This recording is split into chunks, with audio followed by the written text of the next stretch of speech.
Hello and welcome to the We Recommend podcast, a movie podcast where every week we recommend a movie for you to watch and then come back here and listen to us discuss. I'm Jesse. And I'm Jason. I'm out of the game. But the game has changed. But the players are the same. Because this week we recommend MacGruber.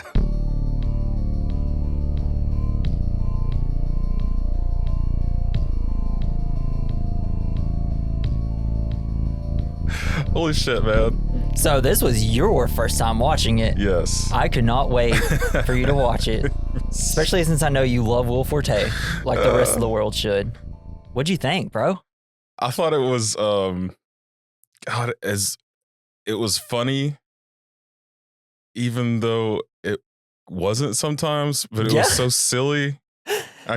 So there was just sometimes I felt like I shouldn't be laughing, but I was. Yeah? Any specifics? The celery? Is that a part where you're like, okay, this isn't funny, but I'm laughing? Yeah, no, and it was funny, though. I think it was hilarious. It was hilarious.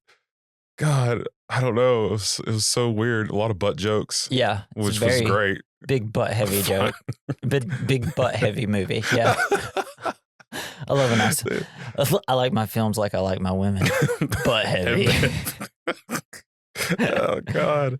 So where would this rank on your list of SNL films? I'll run them down for you. You have The Blues Brothers, Wayne's World, Coneheads, Wayne World's 2. I'm going to say somewhere in the middle. Blues Brothers 2000, Night at the Roxbury, Superstar, Ladies Man, and then MacGruber. I never saw Ladies Man. But you haven't? Oh, no. my God. He's the best, though. This was a good one. I thought it was pretty good. Yeah. Superstar. I really liked Superstar. But yeah, this one was pretty good. Yeah, sniffing her fingers. Yeah, so good. It's gonna always making out with a tree. Yeah. So the director of this film is Jorma. I can't remember I don't know how to say his last name. Taccone. He's one of the guys he was one of the directors of Popstar. And he's kind of the smaller one. He was the DJ in Popstar Never Stop Stopping. That was the director of the film. Because obviously, like, this stemmed from SNL, and Will Forte was like a big part and reason that, they kind of got really popular. He was always kind of wanting to go with them to do their own films and stuff. Was this based on the TV show series? MacGyver? Oh, no. Well, that, but also MacGruber, the TV series. No, MacGruber was, because this came out in 2012, I believe. And the series just came out last year. Okay. And it just finally enough people watch MacGruber till they're like, oh, wait, this is amazing. Let's make a TV show about it. Which I think I only got through first 3 episodes, and I still got to finish it. And we'll get into a little bit of trivia. So I guess something that I learned while doing some research was that nobody liked the pitch of MacGruber. At whenever they get around the table and they all kind of pitch their ideas, which is something that they do in SNL. Yeah. Like at the beginning of every week, they all get together and here's our bits. Do you like them? And if nobody likes them, they pick the best ones. Yeah. Like MacGruber, it was the brainchild of the Lonely Island's Jorma, which I told you earlier he directed. He directed most of the SNL shorts for MacGruber. And he did the Pepsi commercial for the Super Bowl, along with the 2010 spinoff film and the 2021 Peacock series. Taccone, however, told New York Magazine that initially no one was into the wacky idea. Every Monday, the writers and the cast crowd into Lorne's office, and there's some wildly famous host that's you're super nervous to talk to, and you have to pitch your ideas. His pitch, or he says, my pitch that week was a sketch about MacGyver's stepbrother, MacGruber, who defuses bombs only using pieces of shit and pubic hair. He got a huge groan in the room. It was almost like a boo. People were like, oh, God, shut up. But Taccone kept pitching his ideas to Forte and eventually wore him down. Have you seen any of the MacGruber bits, like sketches, SNL sketches? No, this is my first one. They're all pretty funny. I actually find the movie funnier than all the bits combined. I could see that. But yeah, there is like a lot. It's usually just him, like, because after the first couple, it was just like him being bad at bombs. And then later on, they always add like a bit. Like they did one when Will Forte came to SNL as a host. It was last year. And it was MacGruber's character was into QAnon then. So it's like everything kind of stemmed, every like little joke was about how you couldn't trust Fauci and stuff like that. It was really funny. Nice. And there's always one based on, they always have depending on who the host is, a bit about whoever's there. Cool. And so the sex scenes in the movie were all based on Top Gun sex scenes because they're so ridiculous. Oh man. So good. I'm gonna shoot. Yeah, I'm gonna shoot. I'm gonna fill you up. I'm gonna fill you up. What? Have you ever had a Molson's? What is that? I think it's a beer. Oh, is that what it is? I've never had it. It sounds like malt, like the malt liquor stuff. Yeah. Like a beer. I don't know. So Forte, since we were talking about the sex scenes, was adamant about writing the exact amount of love-making grunts for the movie. According to the co-writer and co-director John Solomon, Forte was very particular about getting into the script the right amount of grunts. There was a lot of going back and forth. Does it need one more grunt? Oh no. I thought maybe it had too many. Yeah, I think it didn't have enough. It was should have been louder. More aggressive grunts too. So they got sued by the one of the show's MacGyver creators, like one of the people that created the show, just because like the lawsuit was never filed because it's a parody. It's kind of satire, so they weren't able to get, that's dumb. It to go. It's like, just have some fun, man. Like we're all just having fun here. How long has it been since MacGyver was even on the air? Yeah, I know, right? I don't even think I've ever actually watched MacGyver. I just know the bit about MacGyver. Exactly, and I have watched it, and that's all I remember too. And he had a mullet. Yeah. So Forte's mom was on set the day he filmed the celery scene. Oh, wonderful. And they said, I'm just glad they didn't put peanut butter on it while he was eating it. Yeah, right, and ate it. So Forte says his mom seemed fine with it. And he says that, I think I saw her and maybe she even gave me a little wave and was smiling behind her. So proud of you, son. Yeah, but behind her were just these aghast faces of her two friends who could not believe what they were having to watch. Clutching their pearls. Yeah, it's like, oh God. And so I guess another thing with the celery bit. So someone was on the film set, was very into those celery sticks. Oh no. So Forte told Rolling Stones that a random guy on set was quite taken by the celeries Forte carried around between his butt cheeks. He says, I'm doing all these very delicate procedures to get ready for the thing. And there was some guy back there who would chat me up a little bit, Forte revealed. I just thought that he was part of the security team. Later, I found out he was just some random guy and he had collected all of the used celeries. I don't know what he did with them. Oh, no. Maybe he just threw them away. All I know is that this guy had collected these celeries that we were using. And I often wonder, A, what was he doing there? And B, what did he do with the celery? What a nightmare. I'm like, it's terrifying. It's like, is someone just eating my butt celery? Oh, he ate it. They don't keep them for very long. They turn brown. Yeah. Another interesting thing. So Val Kilmer and Will Forte became pretty good friends because of this movie. So, and they almost ended up being on CBS, The Amazing Race because of this film, where they became good friends. Kilmer later stayed at Forte's... Kilmer was just called in a helicopter to take him to the end. Yeah. Kilmer later stayed at Forte's house for a few months while searching for a new LA-based home for himself, and Forte introduced Kilmer to The Amazing Race. They were about to apply as a team when their own other work commitments led to them being dropped. This sounds like something you do when you're fucked up and you're hanging out. Well, that's something with like these reality TV shows. They often get like random celebrities. I was watching a season of Survivor, and Mike White, the guy that wrote Orange County, he also wrote. Oh yeah. Oh, he does The White Lotus. Nice. The guy that did that. And he did really well in Survivor. Wow. I won't spoil it for you. I don't watch Survivor. I heard the new season is kind of wild though. Yeah, it was really wild. I was actually disappointed. I didn't really end up liking anybody. Someone mentioned a game-breaking mechanic someone invented. I don't know what that even means. Game-breaking mechanic. Oh, yeah, where like another person helped someone else win an immunity challenge so they could get someone else out. And it was like, is that like even fair? Like, shouldn't we all just work on our own thing? But I didn't like the person that they were trying to get out, so I was totally down for it. So we're going to run down the cast real quick. So we got Will Forte as MacGruber, Kristen Wiig as Vicky St. Elmo, the most ridiculous name. She's great. Val Kilmer as Kumpf. Ryan Philippe as Piper. You have Powers Booth as Colonel Faith. Maya Rudolph as Casey. And really, that's all that matters. You got some wrestlers, Chris Jericho. I love that part. So what made you like the movie?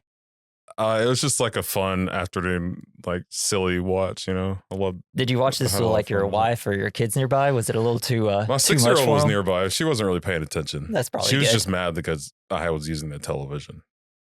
Like, Dad runs this house. It's my television. And every once in a while, she would look at me laughing and say, "That's not appropriate." That's not appropriate. Just a little bit. But she wasn't even watching, so I don't understand. Yeah. I love this movie because, for one, it has no right to look as good as it does. I know there's some parts where the CG is terrible. Yeah, pretty bad. But anytime that they use anything practical, the explosions are great. You really don't expect it from an SNL film, right? Right. Especially in the 2010s, because most of the SNL films started failing towards the end. Like, they're all cult classics, but Right. they don't really make that much money. It's like outside of like Wayne's World and Blues Brothers and stuff like that, which this did not make a lot of money at all. I think it dropped from being in like over 3,000 theaters to 700 theaters after like 3 weeks. Dang. It just sucks. I'm just so glad I randomly was in Hastings one day and I saw MacGruber and I was like, I didn't know they made a movie about the little skit. So I just bought it for like $5 at Hastings. Nice. And then me and my friend Richard at the Hastings. time, we went there. We went home and watched it. And I think we watched it probably like 2 or 3 times after we bought it, like within the first week. It's just so funny. I just love really witty, but also like I like that it's witty and also bottom barrel dumbest things you can think of. Yes. And there's something great about that. The reason I think even though it's a very stupid movie, I think it's very smart the way that they weave in 80s action tropes and just, I don't know. When you do things that seem super dumb, but you're confident enough that like, this is going to be funny actually. And you still keep doing it. Like the KFBR 392 thing. It's so funny. It's like, I don't know. And they do everything perfect in bits of like threes because comedy comes in threes, they say. Sure. You do a joke once, by the third time, people are going to be like, oh my God, it was hilarious. So it's like the point where you see him constantly whispering about the license plate. You see it in the journal that he made. And then he just like happens upon the car. And by the time he happens upon the car, he's in the middle of the most important phone call in the entire movie. And it's like, this is awesome. Because you're like, oh, he's going to stop burning this car now. And he's like, nope, he's going to continue no matter what. I don't know. It's just one of those things where. And he didn't take a raining dump on top of the car. Yeah, exactly. Oh. And I don't know. You just put, I don't know, Will Forte, Kristen Wiig, they're like some of the funniest actors we have. And it's so good. She's hilarious. And then even the director, Jorma, everybody knows Andy Samberg, but I feel like Akiva and Jorma always kind of get sidelined a little bit just because, Andy Samberg is so popular. And it's like, these other 2 Lonely Island guys are so good. Yeah. And so funny as well. Yeah. And, the shorter guy is that's my second favorite of the 3. Yeah, mine too. Yeah. Yeah, it's Andy, Jorma, and Akiva. Even though I feel bad for Akiva. But Akiva used to do more of the directing than some of the bits. But yeah. And Jorma's in like a couple episodes of Girls. Did you ever watch Girls, the TV show on HBO? Nope. He's so funny. There's a sex scene with him in it that is just like, what? I'm like, I know where he got his sex scene ideas. Oh, man. All right, we're going to hop into the film unless you got anything else to say. I thought it was wild that Val Kilmer was the villain. Yes. And Val Kilmer is he's just game for it. I know. It's the great thing in these type of comedies where you have like the super serious villain and in a world of nothing but wackiness. Yeah. Everything wacky is coming his way. Every once in a while, I'll look at Val Kilmer and say, like, for real? Right? That you chose to do this? Yeah, but this was 2010. So he, like, all his fame was kind of gone by now. Okay. Like, after, like, he just kept, I think he ended up, he got this, everyone had this perception that he was hard to work with on set. Oh. And so I think it just kind of got people thought he was kind of turning into, who's the guy in Godfather? Oh, yeah. Marlon Brando. Yeah. People thought he was turning into Marlon Brando, who became super difficult, couldn't remember his lines, constantly on drugs or alcohol. Nice. Which I think Val Kilmer did end up having issues with that, but he's kind of got better, especially after the cancer thing. Well, I didn't know he had cancer. Yeah, he ended up getting like throat cancer or something from, Shit. Doing too much drugs and stuff, I'm assuming. Maybe. But yeah, he's always good. Even like bad movies, he's usually pretty darn good. And I love the guy. And he was like one of my favorite actors growing up. He's my favorite Batman as a kid. Yeah, hell yeah. I was like, hell yeah, this guy looks awesome as Batman. He really did. Yeah. That was Returns, right? Forever. Oh, Batman Forever. That's the one. Returns is the second Michael Keaton one. Yeah. I don't know. It was kind of one of those things too. Whenever you watch like a big star like Val Kilmer come into one of these movies, I'm like, I really hope he's having fun on set. And then when you find out him and Will Forte are like best friends now, it's like, yes, good for you, Will. Everybody had fun. It seemed like nobody had any issues on a set. Thank God. All right, so we're gonna start with a film. We start off in eastern Siberia, like somewhere in the mountains. You have Dieter von Kuntz. Love it. And his men, they take control of a nuclear warhead from the Russian army after killing all the soldiers. And then he kind of gives an epic line at the end and shoots. And then we cut into the intro of the movie. Doesn't he scream at the beginning of the intro? No, that's MacGruber does, but this is just where you see the bad guy where he shoots. But in the intro of the movie, you see all these things. You see that all his like purple hearts and everything. And then you also see like a newspaper clipping. MacGruber saves the day. Kills 200 people. And then you see him with his saxophone just like playing in the warehouse. Yes, that was awesome. What I love is the song in the background the whole time. Where it's the MacGruber song. You got lines like, this guy's a fucking genius, MacGruber. Yeah. And then it's like, we made a fucking movie, MacGruber. Yeah. So was good. Great. Every good hero's got to have his own theme song. Gotta have his good song. And so now we're in Ecuador, where Colonel Jim Faith, played by Power Booth, and Lieutenant Dixon Piper, played by Ryan Phillip, I can't say his last name now. We are searching for former Green Beret, Navy SEAL, and Army Ranger MacGruber. When we meet him, we see that he's in just like this little church, it's almost like he's a monk. He just does this backflip and turns. From a sitting position. Yeah. I watched some of the behind the scenes. They actually had a guy do that. That's fucking cool. Freaking rules. We learned that he did like 6 tours in Desert Storm, 4 in Bosnia, 3 and then just like a billion other things that he did. He has like 7. Shot 20 times. Yeah, he has 16 Purple Hearts, 3 Medal of Honor, 17 Presidential Medal of Bravery. He's got so much shit. Right? And all while not using guns. Only ripping throats. Yeah. So once they find him, they tell him that the warhead's been stolen and that it's moved to U.S. Soil. He refuses even after Faith brings up Kuntz. He's like, I still can't do it. This is where we learn that he really hates Piper. Just immediately starts off hating him.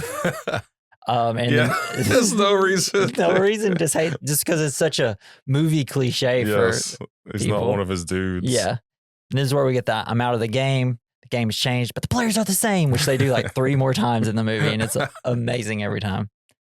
But later that night, MacGruber explodes into a fit of rage, waking from a flashback of Kuntz killing his fiancee, Casey Fitzpatrick, played by Maya Rudolph. In the hollowed out Bible. Yeah, it's so good. He's noticing it all slow, and you see Kuntz out in the distance. He's like, it just explodes. And then this is where he screams. He's like, ah! And then he goes immediately to his own grave to open up his casket that has his stupid, ugly uniform. And he puts it on in the rain and then yells again. Dude, putting on soaking wet clothes in the rain. But he looks dry at the same time. Yeah. When he puts on his underwear and it's just like, you can see through it because it's so wet. It's so gross. That was hilarious. It's amazing though. And because of this, like now that he was reminded of the revenge he wants, he accepts the mission. But first he walks into the wrong room. He's like, I accept. And they're like, what? Where did he go? And then he goes into the next one. And then while talking to Faith, we learn that Kuntz is a very respectable businessman. And this is where it's getting even more and more heated towards him and Piper. Because Piper's like, Kuntz can't touch those codes. And MacGruber, oh, good, because before I thought he could touch the codes, you dumbass. And then like walks ahead. Oh, I love it. Forte's so funny.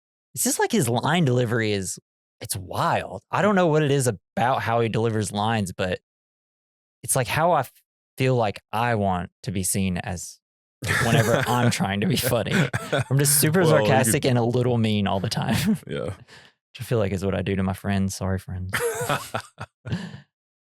So MacGruber, we also learned he's got a reputation of being very effective, also causing high collateral damage during his missions. Colonel Faith wants Piper to be on his team, but he's like, no way. I got my own team. He's like, he's the best dude we have. And he's like, no way, rookie. Yeah. And what's this? Oh man, I can't remember the line, but it's like, oh, I got an idea. How about no fucking way? Whenever like Piper's like, I'll be on your team. So mean and aggro. And he's such a little dweeb. MacGruber is. We learned that Kunt's team includes like Hossbender, Konstantin Bach, Zeke Pleshietti, just the most ridiculous names ever. So it was terrible how he crossed out the gay guy's name. Yeah. He's so mad at him. Oh yeah, because MacGruber after this, he's gonna travel to find everybody that he used to work with. But before he goes out and finds them, he ends up headbutting Piper just to be a dick to him. Oh, yeah. So funny. Broke his fucking nose. Yeah, it's so awful. I'll be pissed. So, and this is where we get where he's going to go off and get his team. Something I love about this is that, I forgot to say earlier, when we first see him get into his Miata, which I love a Miata. Yeah. He always carries around his radio.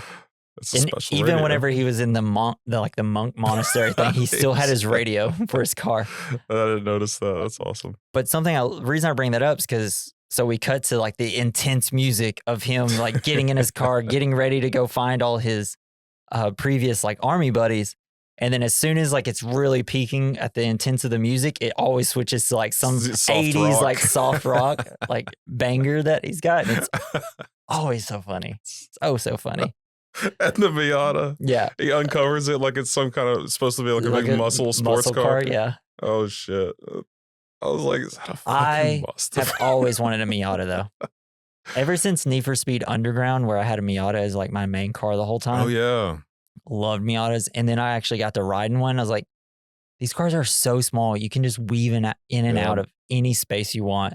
And it's a convertible and it looks kind of cool. I'm too big for those types of things. Yeah, I don't think it'd work. You're too tall. My dad tried to give me an 87 Corvette and I couldn't fit in the driver's seat. Are you serious? That sucks. No, like Dang. all the way adjusted. There wasn't any possible way. That I would could break have my done heart if I could not properly fit in the car, like this very nice car. So MacGruber recruits his team. First, he recruits Frank Grover. God, it's so ridiculous. They're longtime friends. You get one of the funniest lines in the entire movie. So MacGruber says, "Looks like you're keeping your body tight. Frank, you're looking pretty good yourself, MacGruber. Well, every day's a workout when you got to carry around a 20-pound python in your jeans." Yes. Frank, you and your dick comments. MacGruber, it's fun to say them. Frank, it's fun to hear them. MacGruber, that's why I say them. Frank, that's why I listen. The predator handshake. That's why I listened. It's so funny. I was like, that's Chris Jericho. He's probably like either like my first or second favorite wrestler. Just depends as whether it's going to be him or Stone Cold Steve Austin. I didn't recognize the wrestlers. Yeah. He's so bad. He's not good in this movie. Just the way he's delivering his lines. I don't know if they just told him to be. They're supposed to be kind of cheesy. Like, yeah, just like a really smiley guy and saying his lines in a real corny way.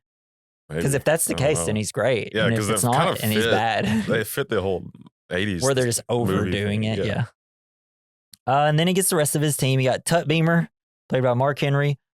Vernon Freedom, played by MVP. Tug Phelps, the great Khali. Tanker Lutz is Kane, who's a mayor or governor somewhere in Tennessee. Oh, yeah, Kane. I knew. Okay, I recognize that. I can't remember. It's like Glenn something is his real name. And didn't he have like 3 PhDs or some shit like that? Yeah, like ends up that he's super smart. He was a really fun wrestler too until he took off his mask. That was a bummer. But then he, and then he got very popular outside of wrestling because of it. So he tries to recruit the Big Show, but he is gay, and I guess MacGruber doesn't like that. I don't know. Yeah, it's the worst part of the just anything that makes MacGruber feel uncomfortable becomes the most evil shit. Anything that is not the most masculine possible. But also at the same time, I do wonder if this is a play off of 80s movies and how macho they are, but also homoerotic that they are. I took a class that talked about There was a point in the class where they talked about masculinity in film, and how, the theory is that it was kind of more of just like if you had someone super masculine in the film that was, let's say, Arnold's best friend, that, let's say, Predator, when you have Dylan, they're like, they do their clap and they're staring at each other, and it's almost kind of like a homosexual relationship a little bit. It's like in a movie like that, the best friend that seems like, oh, well, he can't stay around too long, they might think this character is gay. That's why they always end up dying. Which makes it funny that all these people end up getting together, and it's like you have the Chris Jericho being like a whole gay referent, like acting like sounding kind of gay, right? Like that they're kind of into each other. And then of course he has to die because in an 80s movie, if someone seems like, oh, there you might be a little too close, they have to die to make sure that our lead character doesn't come off gay, which is something used to have to happen in like older 80s movies and things like that. So I'm wondering if like all this is kind of a play on it, but then you have the Big Show thing and it's like, oh, maybe it is kind of a play on that, where it's like, oh no, we can't have that. I feel like they're going after every trope. Yeah, that's what it seems like. So that's what I'll put that up to. And because like I know I have all this like stuff I learned in college from it, I think that's what makes MacGruber even a little bit better for me. I'm like, I've studied these films. I get this. But then we continue to MacGruber. He tries to recruit his longtime friend, Vicky St. Elmo, which is the most 80s action film name I've ever heard in my life. When he walks in to meet her, we got this like, she's singing this song where it's like, it's horrible. 4 is a perfect number if it's 2 kids and me and you. God. I love you. She's a terrible singer. So good. We learned that she doesn't want to join because it's too hard for her.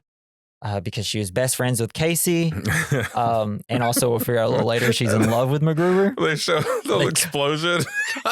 She gets splattered completely with her blood. So good.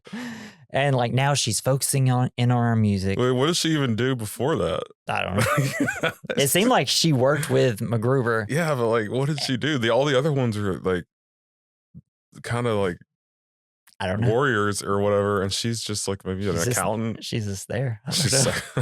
Well, so in the skits on SNL, it was Maya Rudolph that was kind of in her position. Oh. But then she left SNL and Kristen Wiig became like kind of like the assistant that's always like 30 seconds, MacGruber.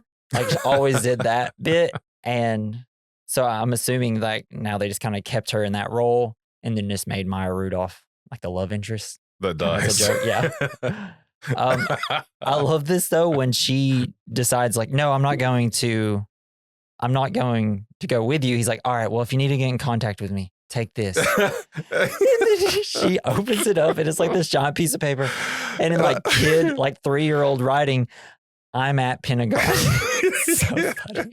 And then, like, immediately I thought it was going to be something weird, but I wasn't prepared. It's like, no, it was just, I'm at the Pentagon. It's so good. So, and then we see Kunth preparing the missile, and we learn that they're going to fire it on a Tuesday. See the name of the missile? Oh, what was it? It's P-C and then the Russian letter for O and then K, X5. What was that supposed to mean? I don't know. Peacock? Penis cock? Oh, I don't know. I think it's the Russian letter for O. I may be mistaken. Peacock. That's very funny if it ends up being on. I did no research. It was on Peacock. Back up that claim. Don't yell at him, guys. Don't yell at him.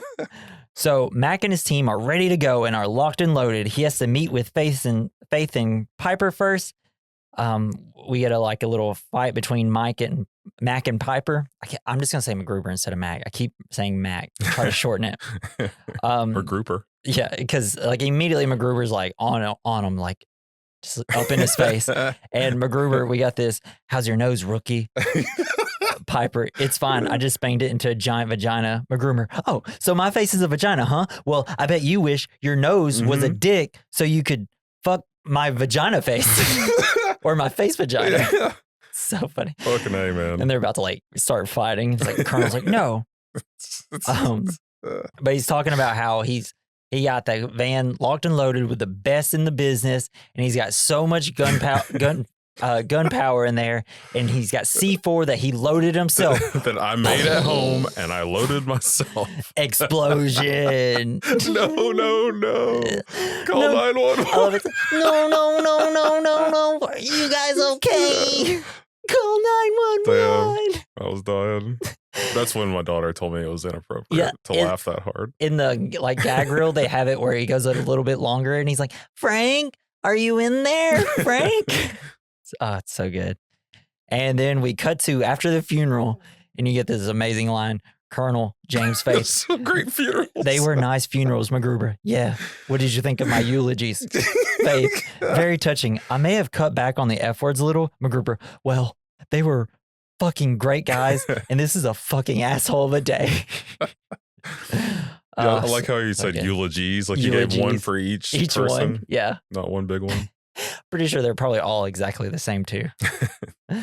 So Faith takes MacGruber off the case. And they had so much time to go do 5 funerals. Yeah, no. It's like, so that's at least 3 days have passed. So now we're probably just like a couple of days away from the bomb going off.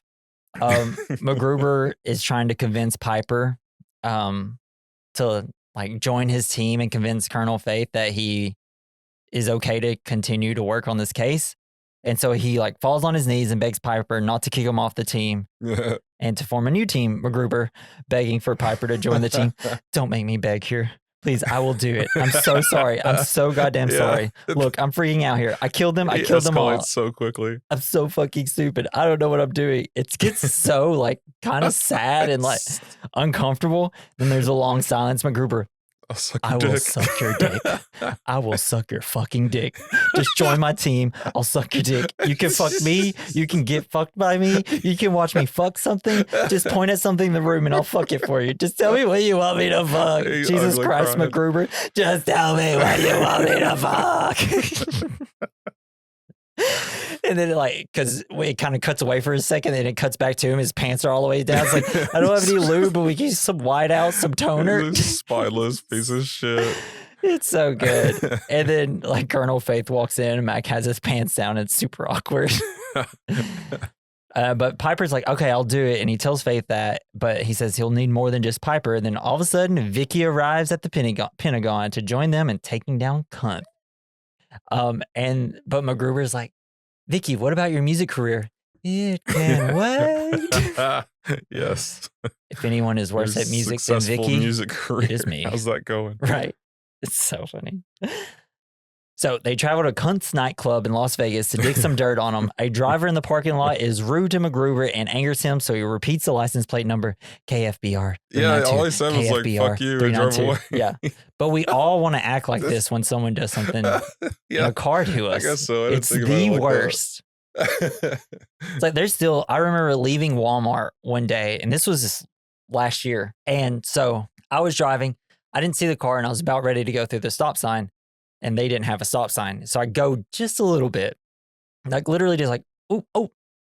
And this old lady turns and is cussing me out in her car. Nice. And as I'm leaving, I was like, I should just turn around and stare at her. I should just drive right behind her car and just stare. Get out and take a picture. Not actually do anything, but just to be like, wow, you're really tough for just being some old lady I could push over. There's just something about being in a car that just makes you an angrier person than any other time in the world, on the planet. Because I've never been more angry outside of a car than I am when I'm inside of a car. Because your life is at stake. Yeah, constantly. Like, just the stupidest thing. Like someone just like turning out in front of me, and it's like not even close to hearing. But I'm like, ooh, I wish I was going faster. I hate you.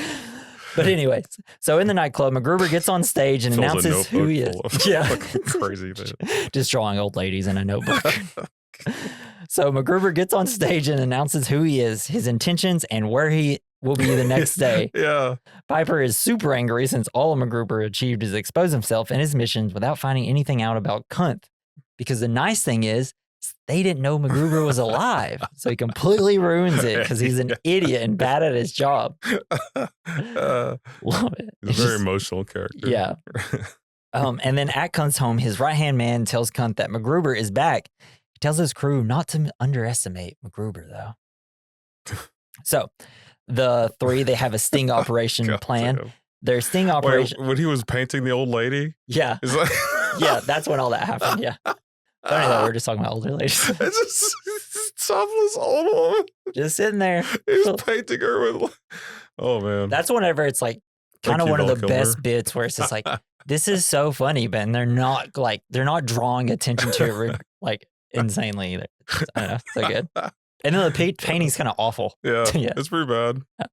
He may have done it himself. Yeah. So now Piper, Vicky St. Elmo, and MacGruber, they're getting ready for a sting operation. We have Vicky portraying MacGruber and hanging out at a coffee shop as bait. Yeah, because he said he would be there at 2. Yeah. But what I love is that, so, you know, Piper walks out of the bathroom and he's like, hey, MacGruber. And Vicky turns around and she's like, oh, I thought you were MacGruber. And MacGruber comes out. It's like, isn't this going to work? There's this whole back and forth where he tells her she looks so pretty. You look so pretty right now. It's like, what? And he's also like, oh, nothing's going to happen to you. Don't worry. Like, we'll be right there. Even she's like, and they're just going to be so surprised when they realize it's not me. And who knows what they'll do?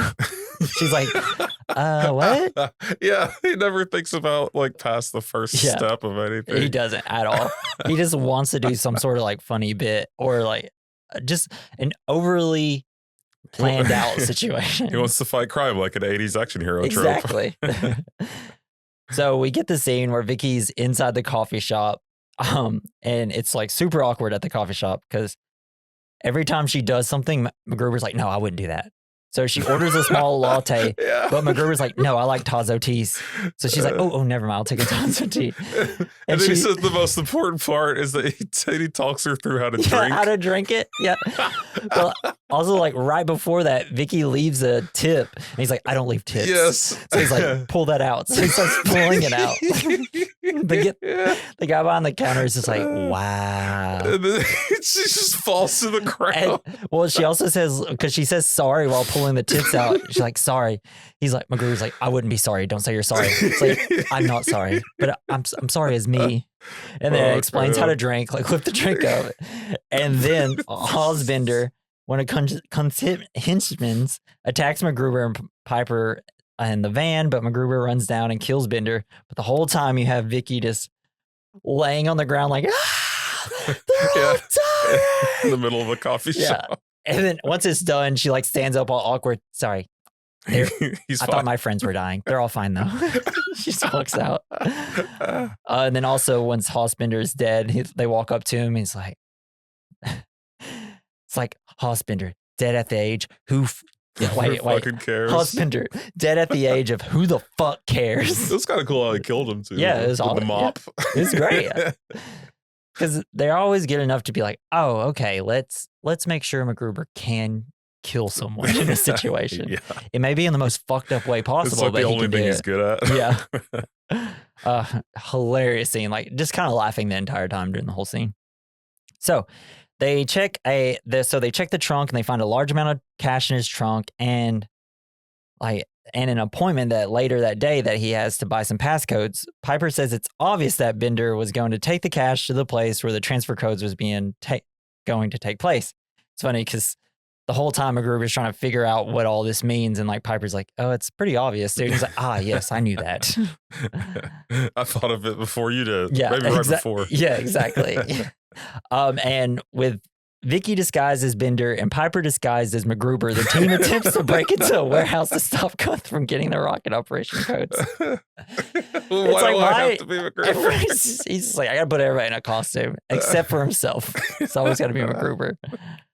And this is where we get the best distraction in movie history. MacGruber distracts the guards by putting a piece of celery in his butt, holding completely naked, holds his testicle and balls, and just kind of does this little like, he keeps his legs together, so he's just like hopping out a little bit, and it's so everyone was definitely surprised. It's so weird, but it's weirdly something that you can't take your eyes off of. Well, yeah, it's a perfect distraction. Yeah, well, that's like Lethal Weapon 4. Is that? I've never seen Lethal Weapon 4. Donald Glover runs out to distract this armored guy. So they can't get it. They can't hit him with their bullets, and so he runs out with his pants down, clucking like a chicken. Like, dang! I was wondering what movie it's saves from. the day. Because I was like, I've seen most of the Lethal Weapons. I don't think I saw 3 and 2, or 3 and 4. So I'm like, I don't really know those. It's a problem. Like if they go too far into like the action movie sequels, I'm just like, I don't know them. Like they didn't play all the time on TNT. I don't know. That was what do you call that? A deep snatch? Deep cut? Deep cut? Yeah, it's a deep snatch, I guess. Yikes. No, that's not what it is. And during this whole celery scene, Piper kills most of the men.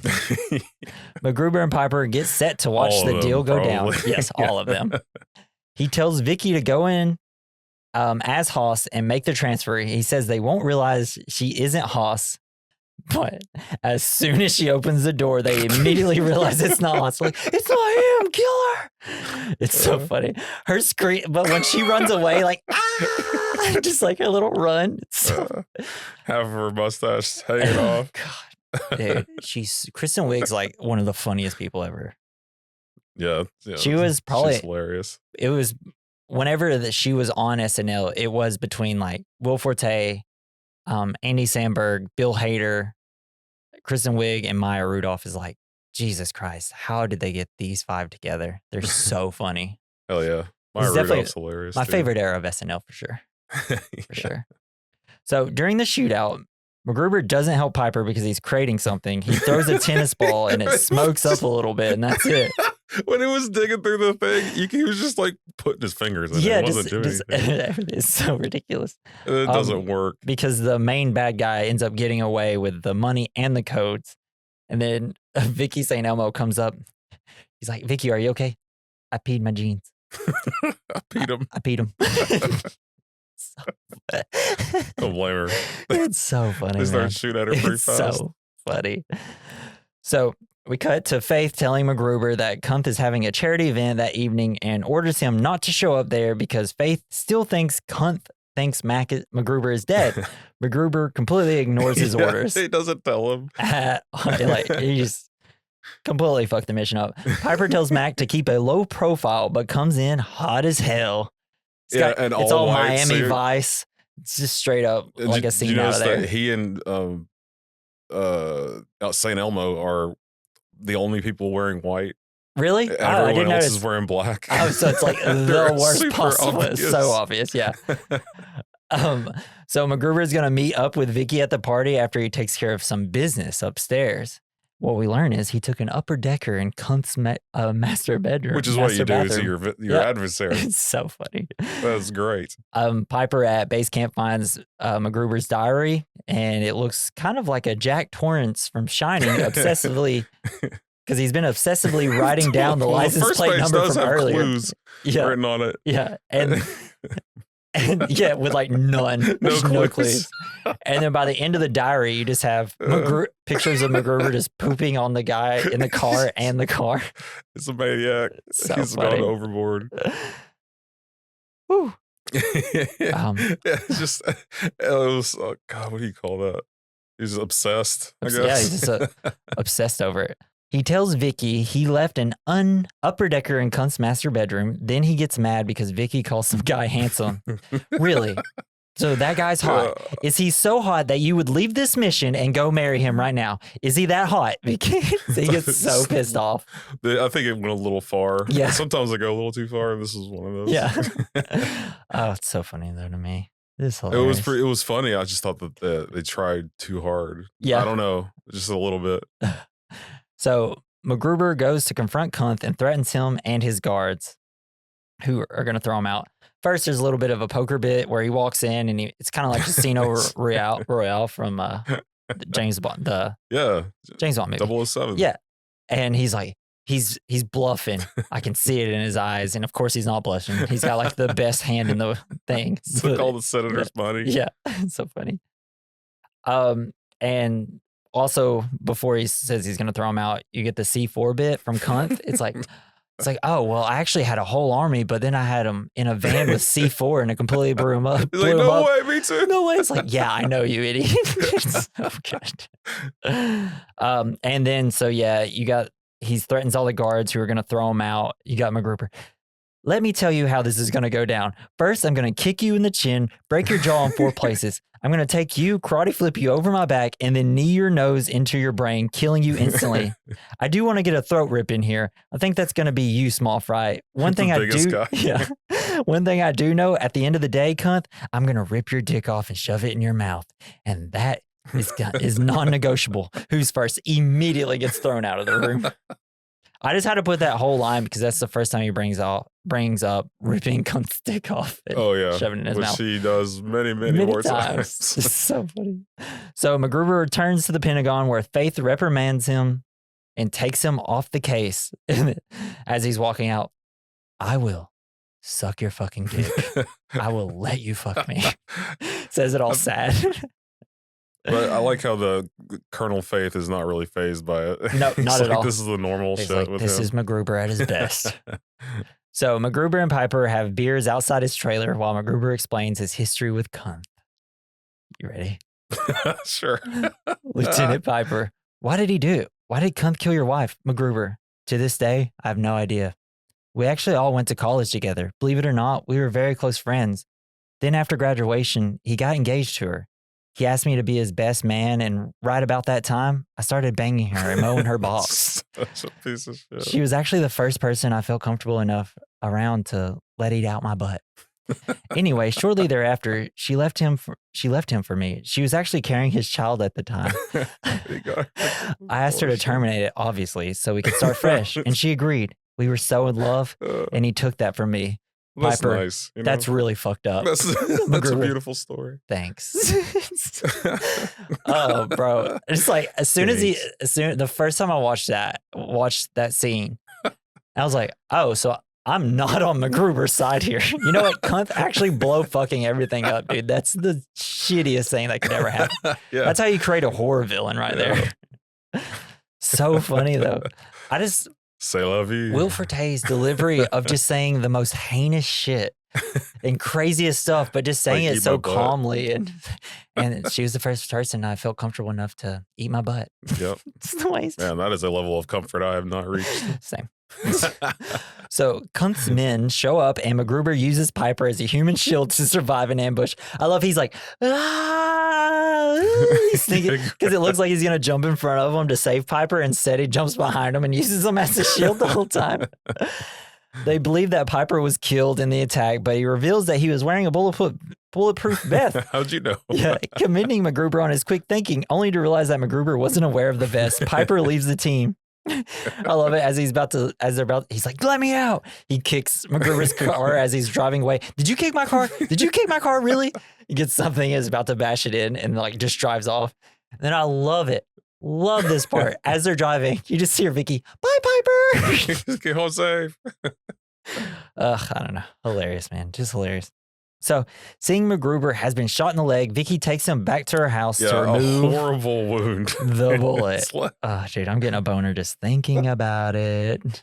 Oh my God. So they pull up, she gets in the house, and he's got this giant hole in his leg, and she's trying to find the bullet, and it's right next to his balls. Trying to pull the bullet out with the pliers, not flinching or anything. And this is where she confesses her love to him, admits she's a virgin, and then they make love. It's a really hot build-up. She's like, wait, don't you want me to sew up your gaping wound? No, leave it open. I like holes. God. Horrible shit. And then this is where it starts off, and it's kind of like the Top Gun sex scene where it's very romantic. It's like close-up shots of their bodies, them kind of rubbing each other. It's really sensual, and then it cuts to it's like, I'm gonna fill you up. I'm gonna fill you up, Vicky. I'm gonna fill you up. And he's like, what? I'm gonna fill you up. How about I'll just talk? Yeah, you just sit there. It's all good. And then also in this scene, like you see her moving her head a lot, and that's because they put sweat on his face so much that she was trying to dodge like the dripping sweat off his face. And she had her hands up. Yeah, she was trying to block it. It's so funny. And then so immediately he rolls over and he's like, I gotta go, because he's so sad. And so he goes to his bride's grave in shame because he feels bad about having sex with someone other than his dead wife. But her ghost gives him her blessing and has sex with him on her tombstone. So funny. And this is where he's, and she's like, it's so funny. The guy sees him just humping the and air. He's just humping the air. It's like, I'm going to shoot. I'm going to shoot. I'm going to shoot. I shot. Yeah, Maya, she's like, I shot too. I shot too. The bloopers, the gag reel for this part is very funny, especially when he's humping the air because you just see him doing it and he's like, this is really hard to do. Is this enough? You can tell he's like, okay, I'm kind of uncomfortable doing this now. He's like, it hurts to keep doing it like this. I was like, oh, I never just sat there and there, but yeah, I guess it would be pretty uncomfortable. Oh man. So that's probably like the most ridiculous, like 10 minutes in a film ever, right? That was amazing. You get the wildest, two sex scenes. Well, you get like the insane backstory for Kunt and MacGruber, and then like two of the craziest sex scenes. It's like right up there with the movie The Room. So Faith calls MacGruber and says that the X5 has been recovered.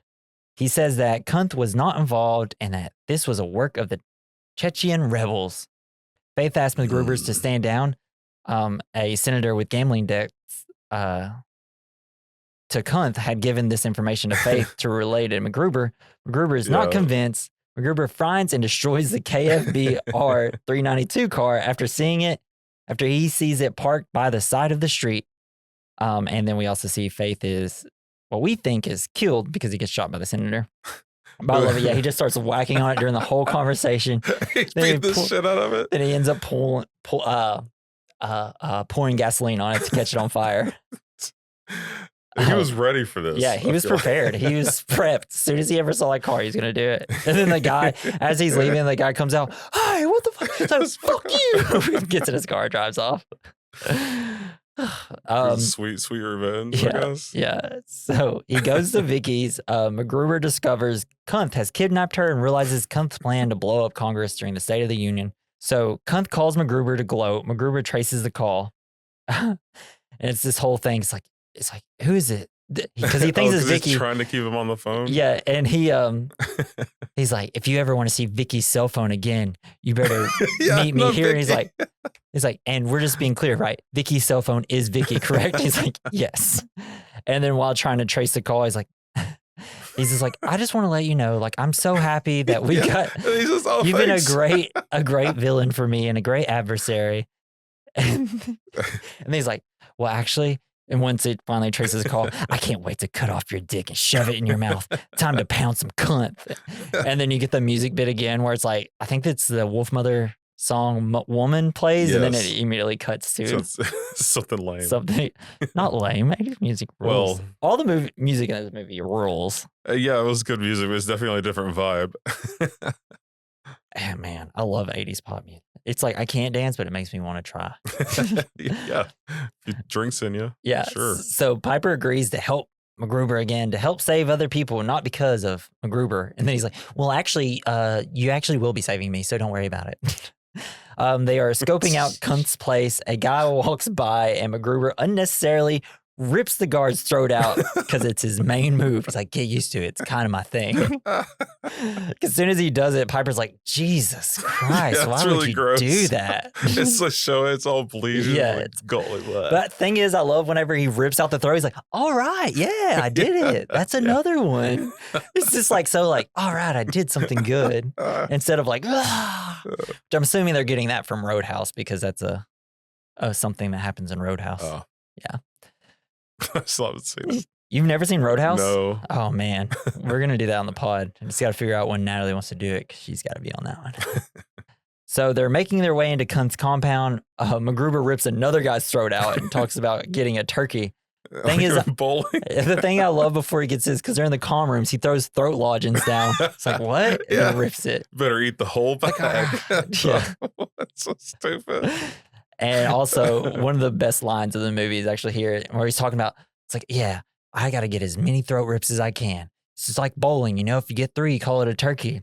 And I will suck as many dick. I mean, I will rip as many throats as I have to. You didn't hear that, right? Because he's always right there to say, I will suck your dick if he gets in a hot jam or something.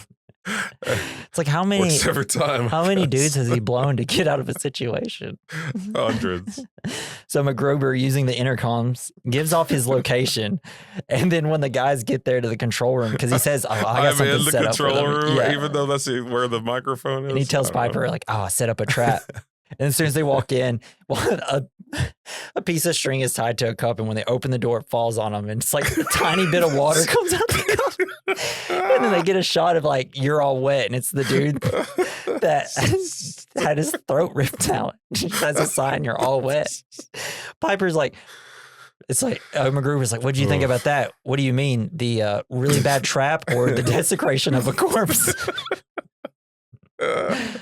Oh, God. I'm exhausted. I've just been laughing so much from MacGruber for 2 days. So they get pinned down, and MacGruber finally agrees to use guns because he says that he doesn't like to use guns because they're loud. It's loud, and he's scared. He's scared of them.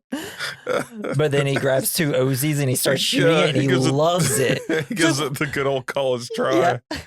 He's really bad at it. And he's like, because when the first time he shoots, like, "Ooh, I got a barrel." It's like, great, you should try to hit somebody next time. But I love it because he's like, "Why have I not been using guns this whole time instead of my shitty contraptions?" Oh, it's so good. So he throws the weapons. Yeah, once he's done. And Piper's like, "Where's your guns?" Such a classic bit in an action movie. So a guy has a shot on Piper, and MacGruber tries to save him, but the henchman gun doesn't go off. Oh God, So thought that counts, And then he goes and like they kind of knock the guy down with like the gun, but it's like, "Great gun butt." And he's like, and he's sitting there, and Piper's like, "Go ahead, do it. Rip his throat. Get your turkey." And then he does it, rips it out, and then he's like, "Oh, he got jumped up because they took too long." Yeah. He had knives. And then because he kind of spins Piper where it's almost like a dance move, and then rips his throat out. So funny. So they go into the room where Vicky is, and she was trying to escape the chair. And next time we see Vicky, she's just on the ground with the chair completely broken around her, but she still can't get up. And Kunth captures them in the missile room. Kunth is going to set up Mac with a manifesto that says Mac set everything up. But MacGruber doesn't understand that Kunth wrote it. It's like, "I promise, Kunth, I didn't do it. It wasn't me. I didn't write that." It does look like his handwriting. Yeah. And then Kunth's like, "What are you talking about?" "Yes, I wrote it, you idiot." And then the most traumatizing and the most disgusting thing happens in this entire movie. When he cuts off his mullet? Kunth cuts off MacGruber's hair. It's extremely traumatizing. Vicky's just screaming like, "Ah!" But then this upsets MacGruber to the point where he starts pounding some blood rage. Yeah. He like rips everybody's throats out. And like just pounds Kunth and crew into submission. And MacGruber handcuffs Kunth to a handrail. Piper does the celery distraction during all this. That was the funniest fucking shit. Yeah. When he's like, "Hey, look at me." And it's like the music's swelling up, and he's just like bouncing, but he looks so proud and straight at MacGruber. Everybody's like, "What the fuck is that?" Something funny during the gag reel. I guess because Ron Phillippe's butt is so muscular in tone, he kept breaking the celery's clenching, trying to jump up and down. So he's like constantly pulling them out. It's like, "This one's broken." Puts another one in. He's like, "Can we just be done with this?" The celery guy is just like having the best day of his life. So uncomfortable during the scene. He's like, "All right, that's enough, right?" But it's so fun. It's just like his face during it, where he looks so proud, and just the little hop. Because he's just. I bet he sold those celery sticks. That guy just kept grabbing them, I'm sure. I don't know if he made it onto the second celery bit. On the black market for things that have been in actors' asses? Yeah. I've got a ton of things. This whole room's filled with things that's been in Tom Cruise's butthole. Anything could be. Yeah. So now we get to where it's the classic SNL MacGruber bit where it's like, 2 minutes, MacGruber. And where he's got to turn off the bomb. Detonate the bomb. No, deactivate the bomb. Yeah, disarm it. And he's constantly getting distracted because he wants to marry He wants to ask Vicky to be for marriage. Then he ends up proposing. She accepts. She's like, all right, yeah, let's go. But we have to do this, MacGruber. Because he asked for a bunch of things. and then we think he's going to do something to the warhead, but he made a ring. Yeah. And like when he was getting ready for this and he opened up his trunk full of just random bullshit. I was like, what? There's so much random stuff. What am I looking at here? Is this like a medicine cabinet? Apparently they came up with a celery bit because in an episode of MacGruber, he opened up like all his stuff and there was just a carrot in like the briefcase or like his trunk in one of the episodes, and that's what gave Jorma the idea for the celery bit. Wow. I guess I'm glad it wasn't a carrot. Right? I don't know. Probably harder to insert, easier to insert, harder to pull out. Yeah, because they're a little slick too, you know. Yeah, they're a little slick. So when he opens the warhead, he is immediately overwhelmed by all the wires. He's like, what the fuck? I'm only used to like 3 wires. It's like, oh, here's a green one. Oh, there's so many green ones. And he freaks out. He's like, I can't do this. So, and Kunth is just trying to kind of gloating at him. It's like, you're too late, MacGruber. And he's like, oh yeah. He just pulls out the warhead core. And then Kunth's like, oh, well, there's still enough something in it to blow up all of Washington. Then he like ends up pulling out the guidance system. And as the missile's about what does he say? He's like, Val Kilmer says something right there. He's like, oh weak. Shit. Isn't it weak? Something like that. Yeah. Weak. And as the missile's exploding, Kunth escapes using an axe to chop off his handcuffed hand. At least. And then the whole gang escapes, and we watch this horrible CGI backdrop exploding and a bunch of buildings falling down. But they did it. And weren't and every time there was an explosion, there was a sound of a leopard. Yes, the leopard, because that's in the SNL bit. Every time there's like, wow. And there was even like a squeaky duck. Yeah, there's like a bird. There's a couple eagles. There's like a duck squeak. There's so many animal noises in it. I didn't even think about putting that in a note. I'm so glad you brought that up because it's so good. Because I thought it was coming from like one of my kids' games. No, it was just, it happens like 10 times in the movie. So it cut to 6 months later at MacGruber and Vicky's wedding. Behind him, like in the wedding, we see his dead team members as ghosts, mirroring, and it's all kind of mirroring his wedding to Casey. MacGruber spots Kunth with an RPG. He saves Vicky and battles Kunth. He's wanting, and he gets the upper hand, and he's wanting to cut his dick off, and Kunth's like, just do it. And he's got no dick though. This is the stuff. Ruins everything. Looks horrible. And so he throws him off a cliff behind the altar, shooting him with a machine gun and launching a grenade as he falls off the cliff, incinerating the corpse. And finally urinating on it from the top of the cliff. And everybody in the background's like, oh, we didn't have to do all this. He always takes it too far. And then MacGruber. Yeah. Then it's fucking awesome. A masterpiece. I love how when the attack started, he shot the priest with a rocket launcher. Yeah. Yeah. So good. And like I thought that's who when he's during the credits or like whenever he's on top of the corpse about to take a dump on it. Mm-hmm. I thought that was the preacher, but like the priest, but there's probably nothing left of him. Yeah, I don't think so at all. But yeah, so that's the film. That's the end of the movie. It's kind of great. It's amazing. It's disgusting. Give us MacGruber 2. I'm gonna probably after this just end up rewatching the whole MacGruber series. Just so I know. Just so I know. Yeah, so we're gonna head to our categories. The first category is the good, the bad, the ugly, the fine. So we talk about the good of the film, something that we like, the bad of the film, something we didn't like, the ugly, something that didn't age well, the fine, that's something that did age well. For me, the good, I put Will Forte and just, I don't know, a good SNL sketch, you know? Crushes. Yeah. Love it. Love when they can turn it into an entire movie and it works. Hell yeah. I really liked just the comedy in a, I don't know, just the way their characters or they are as people. Just how outlandish they are. Yeah. I like that. It's always great. Cool. Love it when they're overdoing it. It's the best.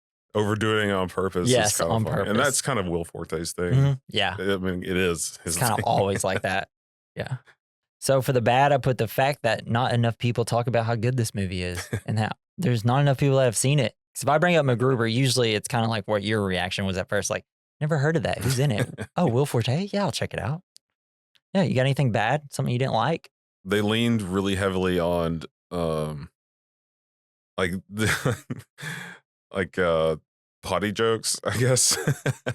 Yeah, it's definitely a super childish movie. Yeah, they leaned heavy into the immaturity of this character, and that threw me off a few times. Well, I actually want to go back to the good, something that I liked. So I like that they leaned into the immaturity of the characters. I mean, I like a little lean. Yeah. I feel like they went a little overboard. It's like a little too much like Michael Jackson lean. You know? Yeah, I get it. Way too far. It's just funny because we did Hot Fuzz last week, but you weren't able to join. But it's like you went from like super witty, intelligent comedy to talking about 80s action and old action movies and 90s to this where it's all 80s and 90s action movies. And it's like the opposite. It's clever in its own way, but it's just super immature. Yeah. All right. So the ugly, something that aged well is pretty much just the one gay joke. One of them said retard. Yeah, they say that too. It was just whenever, because I kind of forgot about the Big Show, like kissing another guy, and I was like, oh, okay. Yeah, and then like him immediately scratching off the thing, and I was like, damn, MacGruber, I didn't realize you're homophobic. That was the most immature thing, I think. Yeah. It was just, if they took that out, I'd be like, oh, there's really nothing that. It didn't really need to be there. Yeah. It was definitely a joke that people in 2010 or 2011 would be like, ha ha ha. I get it. But it's just like bordering on the time where it's like, just like 2 more years later, everybody's like, no, we don't do that anymore, actually. What do you got for something that aged well? Mine was just action comedies. Love them. Yeah, I like the SNL actors, and yeah, the actors. Whenever they get together, they have really good chemistry. I know, and I wish they were doing more. I wish they kind of became bigger. Yeah, like I wish Will Forte was in just like 2 or 3 movies every year. And Kristen Wiig, she always ends up coming. It's just, I guess we just don't really do comedies anymore that come out in theaters. There's always like a billion of them released every month, but they're just lost in the streaming world where it's like, I didn't even know this was out. Yeah. Like I don't know if you actually know this, but did you know Kristen Wiig and Will Ferrell have a Lifetime movie? No. It's played completely serious. No. Like an actual Lifetime movie. I got to check it out. I can't believe I haven't seen it. Because I was just looking at Kristen Wiig's filmography and I was like, dang, I got to watch that. It's got to be bad. So next, we're going to move on to our next category. It's called Double Feature. It's where we recommend a movie that goes along with this movie. You want to go first? You want me to go first? Sure. I would recommend the show Bodkin on Hulu. I haven't watched it. I need to. It's fun. It's about podcasters. Will Forte is a podcaster for true crime. Is it super funny or is it kind of more serious?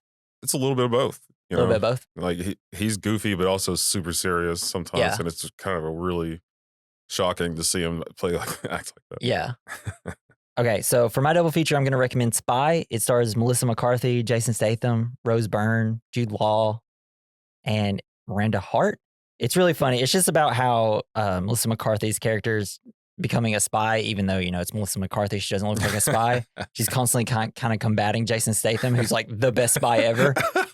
It's so funny. Dude, seriously. I can't believe I haven't heard of it. If you haven't seen it, I think it's on HBO. It's really funny and it's really smart. It's not Melissa McCarthy's funny. Yeah. And it's like right before she never made a good movie ever again. Oh, well, that's just because good. I feel like most of her movies now, it's just like, man, this really isn't that great. Like, she's got really good bits, but it's like the whole movie in itself isn't super funny. Oh, the Muppet one was insane. I still got to watch that since you brought it up. So but no, funny. This movie, Spy, is so funny. Jason Statham, he's like such a go hard in it. And he just like the stuff that he says in it, like Melissa McCarthy's like, what are you talking about?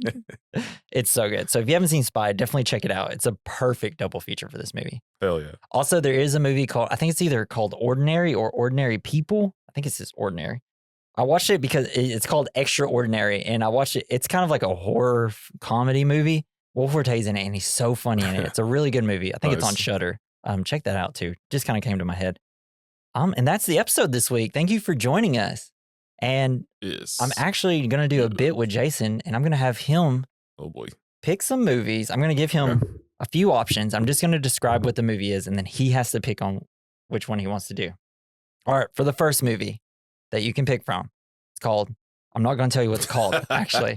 So it's a movie that takes place all on Zoom meetings, and it's a horror movie. And it's less than an hour and 10 minutes long. All right, the next movie stars Dwayne "The Rock" Johnson and Christopher Walken, and it's an action comedy.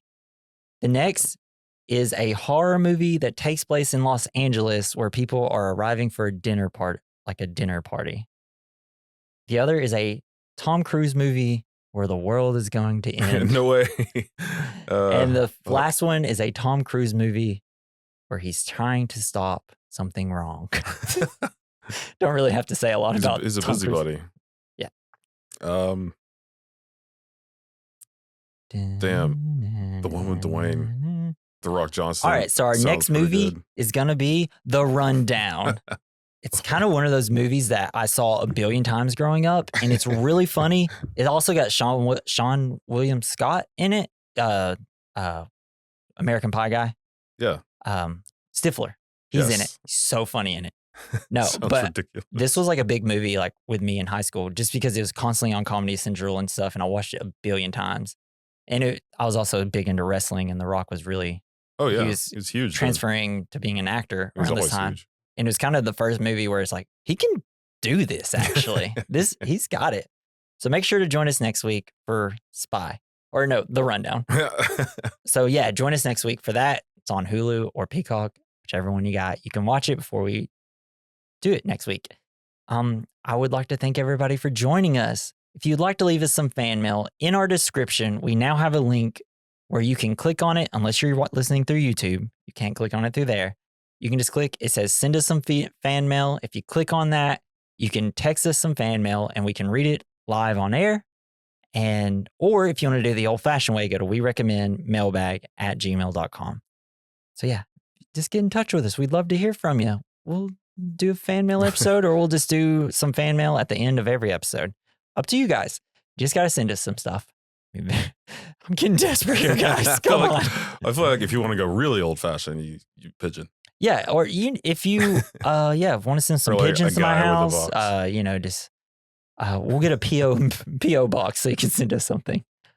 Yes. So I would also, if you want to follow us on social medias, go to our link tree / We Recommend Podcast. You can listen to it. It's the easiest way to get to different ways to listen to us. Also, it's the quickest way to get to our social media. And I'd like to thank Joey Prosser for doing our intro and outro. You can follow him on X at Mr. Joey Prosser. I believe that's everything I usually say, right, Jason? Yes. So make sure you join us next week for the rundown. I've been Jesse. I've been Jason. MacGruber don't play like that. Oh, wait, no. I messed it up.